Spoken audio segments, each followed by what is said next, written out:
There let salwach kanal dial kontin ba jo me ba jaling ke jen tuk tiang me to kon kaleri to gurliang to de kordan palpin ka kwidien re wicha ka South Sudan gor jen wode yen mo di yen lingogwa ban racha ka kwi koren ci togan wale an kora mo ban manan ci oda latin ban jaling ano gor jen wode na me de nyoni ko ken ko de kan te liang kamandan le rode gor kon ban te kon lat ko ren ban ke linkel en go ko mun lat ko rodieno re wich ka South Sudan wale der ander te ka liang ten te kon ka ler ngwan bate bu kon ke ling bat kenyam gor jen wo ban tin kon yuren la wale en ban ke linkel ko ngai kon gwan go te ke ti sharen la ren wale te go liang koren shari port dio je riunat kan kan ngaje no kor dien wala inshallah don re wich ka South Sudan atega jo mishalat gwase me mugo der ander tikalienten jo chalat gwase me koren chitwok no ka kumundere is jo chaladen walle chaladen wo chikore twok kare kuro mo chanat chaka moy ka bot ke chaka nak en kodana chitwok wa twok kam SPLIO kene SSPDF mugo der ander ro palpin ke liengde en wo kuro mo twoge ediki ngum nonga koren chitwogo walle twoga kam SSPDF kene SPLIO ken wachi ginyi ke national security dora dana chalke kapoita cha jome cha jalat chalat ngo Sudan People Liberation Army in opposition kene kuma SPLIO chardian mat kachi ke national security service base mentere wika South Sudan ke Eastern Equatoria state ka chankan wan ka jok wa chikana mak cha teke dini tungwani amu ga botinen wenamo chi senior official ke cha jalat re ko rana chitwo kormo to ke Eastern Equatoria Governor Los Lobong ajaram danan la kwer binemi chala de wonene chi korcha to ka poita ka ta ngwane yam kurunwang chala de wonene netin kontin makana e kuma SPLIO kashi kenne tin kontin la dini SSPDF wachi kenne dan ngwan ki die shi kan ga moy ka bodedit wad danan ci koro mo ci tuoktin ka jo dana chalat gor jen o de koran palpin ka lieng do gwase me chan jamilien jo ling yana mo gwase me Ramadan la Eastern Equatoria Governor Los Lobong Ramadan en la governor ay wichin binami wad danan sha national security base dien charge captain kuma SPLIO jikala no chaka jolo ne ti criminal chen ngai kone kana cholo no criminal ne chiang ano changte kormi to kala no ken criminal ti kene ke SPLIO but me chito gene SPLIO chicken de ne SSPDF chicken ga joj ka chicken de toy kana mu ka board dit ka jora ne chalat so me le ro de wichin winimi kaniti cha wa mi shig bino chicken ma chicken yu dwech ka chicken dang dich tila dini officer chicken mu ka board wadra ni chikori twoktin wa some officer take a critical condition ka jawda na chalat ci lobonga jaram dana la kwer re wichin winemi jane gwalda na tori mutine ka poeta of course chane dial cha ka joj ne din kontila jiwich ne rikol la tin la civilian ka cha jujo men ne tin kontila SSPDF chala do ci kuma SPLIO we ka meko advance alobe gwalda dana we ka juba ka jawda chalat gwasmene dorm wun michal ke Dr. Kebino Awat janam dala medical director ka Kapoeta Civil Hospital jala de wone jan jane dambang wan cha ka moy ka bot la de security personnel wa ken cha la hospital chan jo me chan jamilin kelbe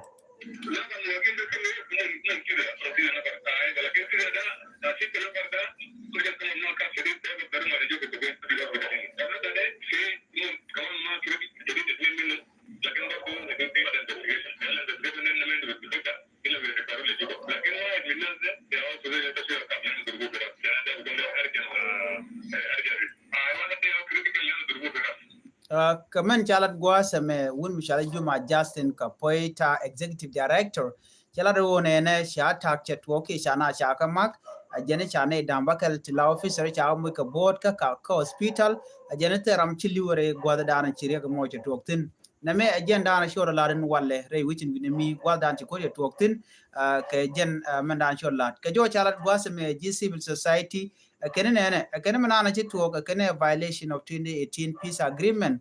me cha tanya spela yo kene SSPDF ki Dr. Machar kene kim yadit tikala ro name a violation ka peace agreement dana inshallah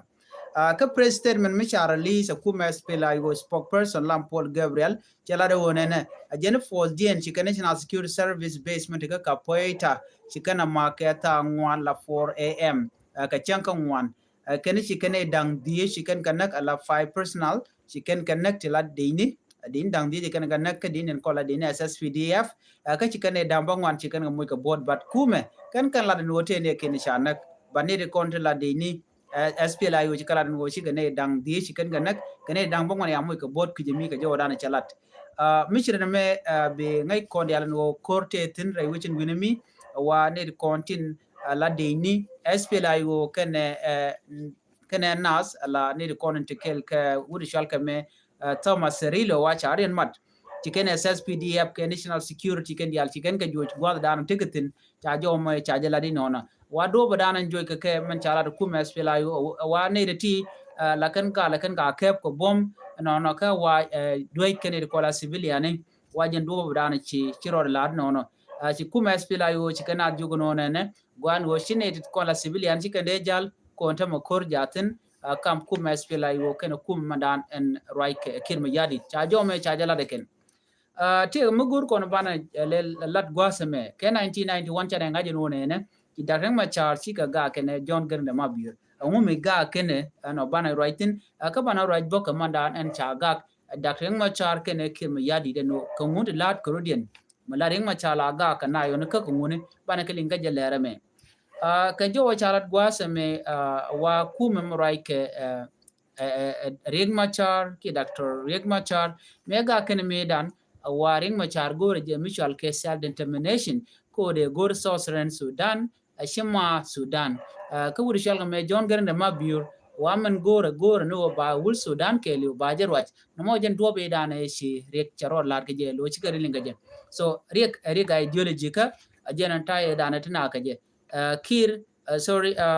John Garnde Mabir jena gore ni unity Dr. Machar jena go ne separation mimo garang vision jena go na be New Sudan be jerwach jendana gore dundo Dr. Machar jena chi jendana ba gur jeno ba South Sudan no ba jig ba de question kula one ne en vision dan lat ke Dr. Machar che chup godde wala kana chup ka vision dan lat ke John Garnde Mabir che chup godde wala kana chup so na me gor jeno di en loy gwasamo medane to go benanyin ke 1991 ajen mission money shu Dr. Machar choro chuo ka John Garnde Mabir ko chi John Garnde Mabir che gor no de Southern Sudan de jejek no chu garang chu ban pin ajen taye dan chi ko ye to go je achana men ben gwa sementa ka jen 2013 gwa de chi Dr. Machar chi ga ben ga tin yo kene kirma yadi nguma ga kenama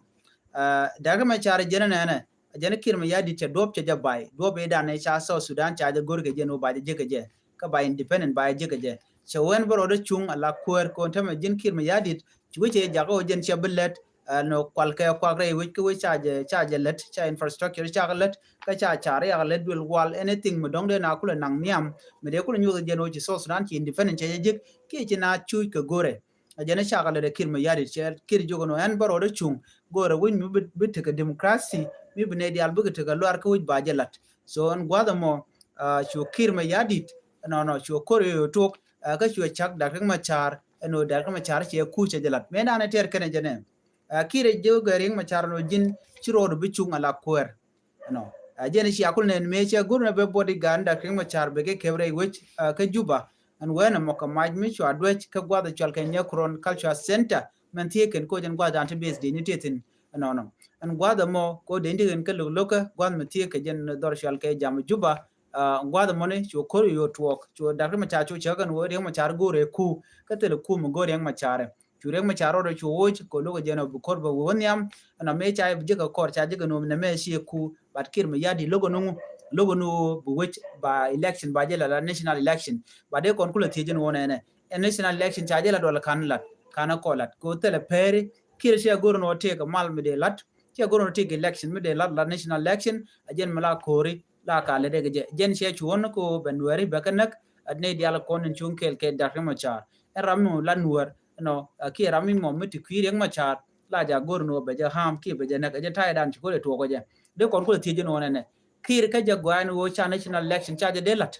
na modera article no kan dakre machar ngo gorjeno ba national election ba jelat gorjeno ne dial bramo kwera man no be ja kwan si o jen ba pat but gorjeno ba voice ne ne dial ba jelin rewi ka so Sudan ko ba boy ne ko ken ba ka to wala gorjeno bi ramkel kan ji duare be kan wuj be kan sham ko jero dien ko lo ka mi jega na mo si janta dam tinatin chana menen ko gwa de ran ci koriya to ga je 2013 ci ko ne no ci ne dial 4 million people cha we so Sudan cha je ban ping shike GN shike ko refugee camp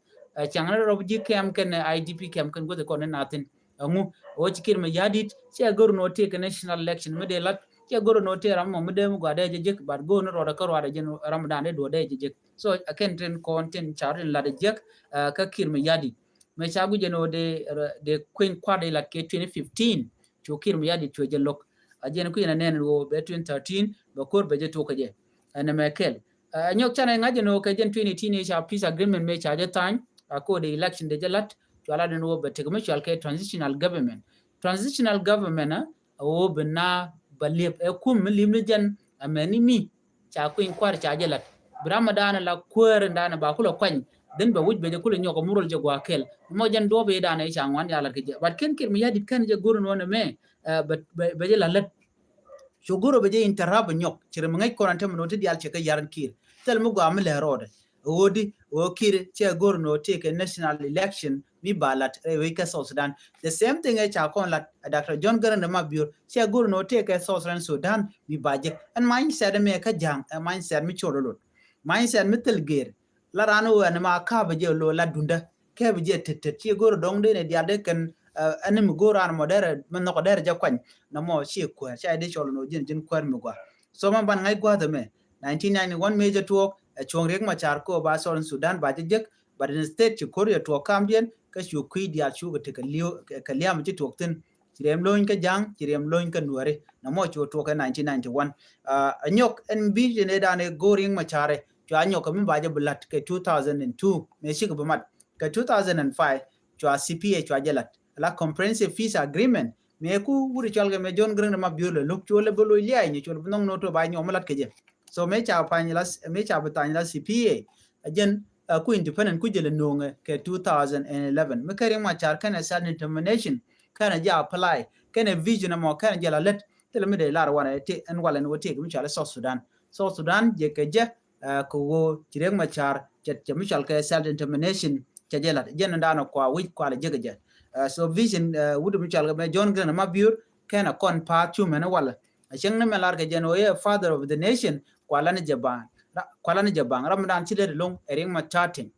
ering ma char I will repeat ering ma char chile do ne ko ba South Sudan ba je yen self determination chu man ta makakaje amani international community mai ke medane go ering ma char the same thing in wal mi ering ma char chela ro ne bu wit betike election national election cha gorje no be kep ko bom general ma ba kwanya bu ma no ko jiwi de mone ba la ro ram jen bana bu ko wajo ke be South Sudan be nang niam jaram dana gor kenija achen ke be pat bor yang machar achen ke radian mo che be pat but bu pam radian machar no go jiwi waram mo be wit be de nang niam tel kor ko ne me wa democracy de randere ramadan no ko dere je zil vote no ba ne me charge no e kire jene be wi kwam ka bom anyok de konti kula kanano ne mi ko in kwar ba je lat ke 2026 gwi yana no kan kwadangro ba chunga ajiring machar kene self ke me yadi ke tiene de koken ko samto la gwi no e mo chargen bia kwer e kim yadi jen bia kwer tine ko kien tikatin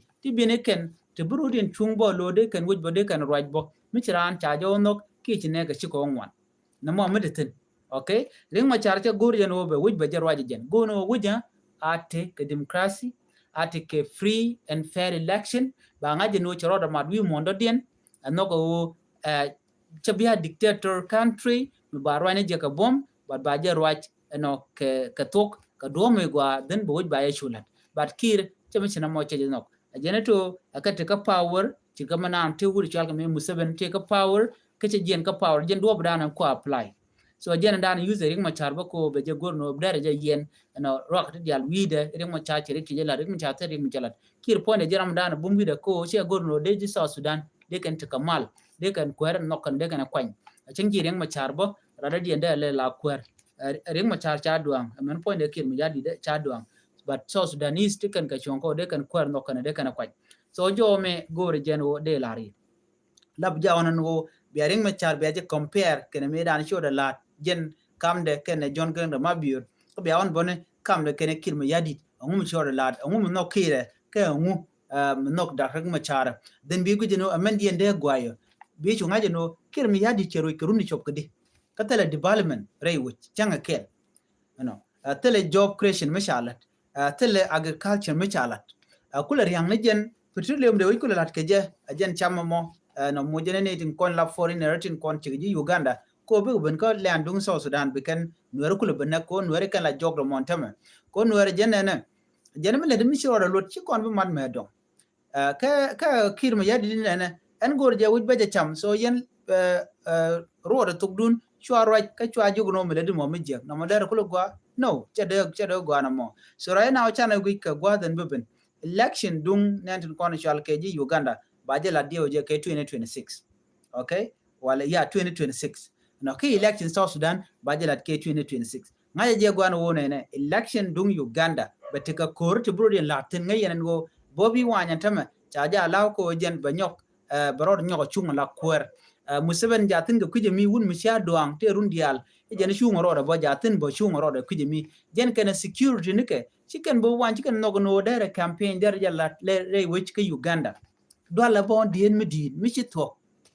tene jen ngane de chamoy ka yo na mo dera chong na mo chi chong chana ram mo bo bi la dika chana je guj so jo me gor jen wo de je nyaka ye kor chi to gan wala kor kam SSPDF ken SPLIO gwan mi mo ti SPLIO chicken base do national security mantere wika South Sudan kaka poeta no chicken cap chicken dang di chicken ganak ne dang bangon chamu ke bore ken ke reporten chalat kwerdan en la spokesperson ko kuma SPLIO chirman an konli so jo me gor jeno de je nyaka ye kel kata dan chirikure la wale men gor ke no ngode wudar kamal ajan dan gor de nyaka ye kel ban nyoji gale rodien chu je jon jin binwer online TV channel be support no kabi subscribe kabi notification bell bo je twany comment se mi chala ray gwado me be shoma la shubaga ji ko gwada na gor kone an biya te kamal bye bye